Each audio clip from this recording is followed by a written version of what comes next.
আজ থেকে শুরু হলো জাতীয় ঐকমত্য কমিশনের সঙ্গে রাজনৈতিক দলের বৈঠক।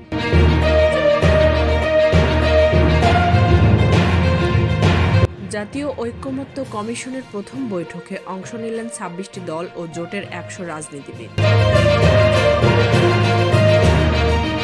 সারা পৃথিবী আমাদের সমর্থন করায় বিরোধীরা সুবিধা করতে পারছে না বলে মন্তব্য করেছেন প্রধান উপদেষ্টা ডক্টর মোহাম্মদ ইউনূস। আগামী জাতীয় সংসদ নির্বাচন কবে হবে তা জুলাই চ্যাটারের ওপর নির্ভর করছে বলে জানিয়েছেন প্রধান উপদেষ্টার প্রেস সচিব শফিকুল আলম। আগামীকাল রোববার ১৫ই ফেব্রুয়ারি শুরু হচ্ছে ৩ দিনব্যাপী জেলা প্রশাসক সম্মেলন।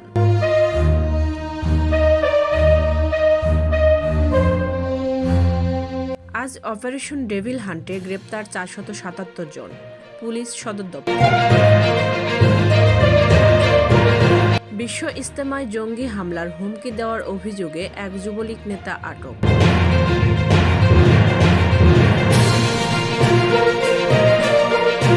আগামী জাতীয় সংসদ নির্বাচনের আগে স্থানীয় সরকার নির্বাচন চাই না বলে মন্তব্য করেছেন আন্দালিব রহমান পার্থ। বঙ্গবন্ধু স্টেডিয়ামের নাম পরিবর্তন করে রাখা হলো জাতীয় স্টেডিয়াম।